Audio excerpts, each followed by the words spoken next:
ये आदमी फ्रिज खोलता है, फिर उसमें से एक बर्फ का टुकड़ा निकालकर शराब में डालता है, तो उसे महसूस होता है कि शराब का स्वाद कुछ अजीब है। वो धीरे धीरे उस बर्फ के टुकड़े को शराब से बाहर निकालता है और ध्यान से देखता है, बर्फ के अंदर जिंगरैन वास्तव में एक मैमथ प्राचीन हाथी है। इसी बीच शाओमेई फ्रिज के पास आती है और लगातार उसमें कुछ ढूंढने लगती है, ये देखने के लिए कि क्या उसमें और भी ऐसी चीजें हैं।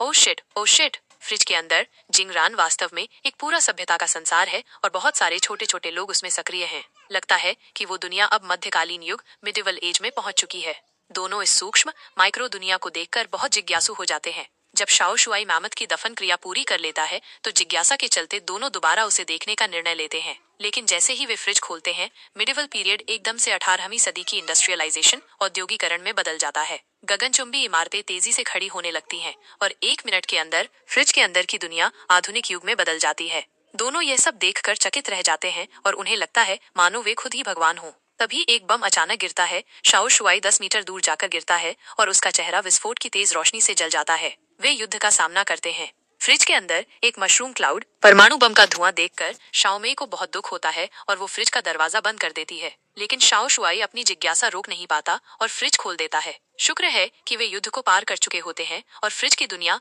अब टेक्नोलॉजी युग में पहुंच चुकी होती है। इन हाईटेक इमारतों को देखकर शाओ शुआई भी भावुक हो जाता है। तभी कुछ रोशनी की किरणें इकट्ठी होती हैं और एक साथ मिलकर कई किरणों में बट जाती हैं, जो चारों ओर फैलने लगती हैं। पूरा कमरा रोशनी से भर जाता है। लेकिन अफसोस, रोशनी बस दोनों के चारों ओर घूमती है और फिर वापस फ्रिज में जाकर गायब हो जाती है। ये सब देखकर दोनों बेहद निराश हो जाते हैं।